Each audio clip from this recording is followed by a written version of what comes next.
প্রথম ছবিতে আমির খানের ক্যারেক্টার অ্যাক্টিং করার পেছনে এখন একটা আর্টিস্ট কিন্তু যে কোনো ক্যারেক্টার অ্যাক্টিং করবে, আর্টিস্টে করা উচিত, একটা আর্টিস্ট যে কোনো ক্যারেক্টারে অ্যাক্টিং করার ক্ষমতা থাকা উচিত।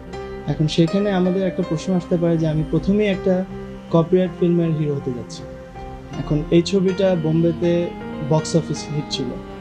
এখন নট অনলি বোম্বে, পুরো ওয়ার্ল্ডে যত জায়গায় ছবিটা দেখানো হয়েছে প্রত্যেকটা জায়গায়তেই এই ছবিটা খুব বিশেষভাবে হিট করেছে।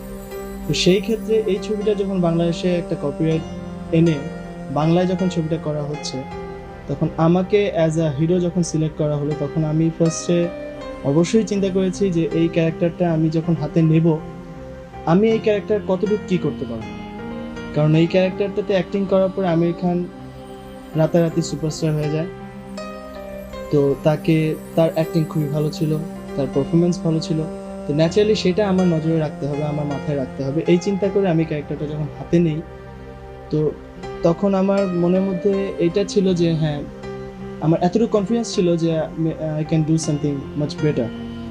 আমার এতটুকু কনফিডেন্স ছিল যে আমি এখানে যা কাজ করানো হয়েছে, কেমন থেকে যা কাজ ছিল, তার চেয়ে আমি নিশ্চয়ই ভালো করতে পারবো। এতটুকু কনফিডেন্স আমার ছিল, যার জন্য আমি ক্যারেক্টারটা হাতে নিই। এবং যুক্তির দিকে আমি বলবো যে এখানে অযৌক্তিক কিছু নেই। আমি মনে করি এটা হাতে নেওয়াটা আমি একটা ভালো সিদ্ধান্তের পরিচয় দিয়েছি।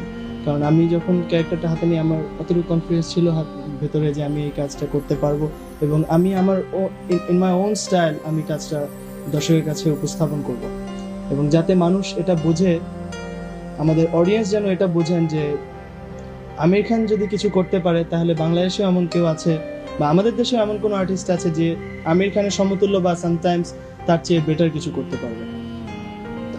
আমি এখানে আমির খানের দেখা দেখি কিছু করার চেষ্টা করিনি কখনোই। আমি এখানে আমার নিজের ব্যক্তিগতভাবে যা যা আমার ভেতরে আছে আমি তাই প্রকাশ করেছি।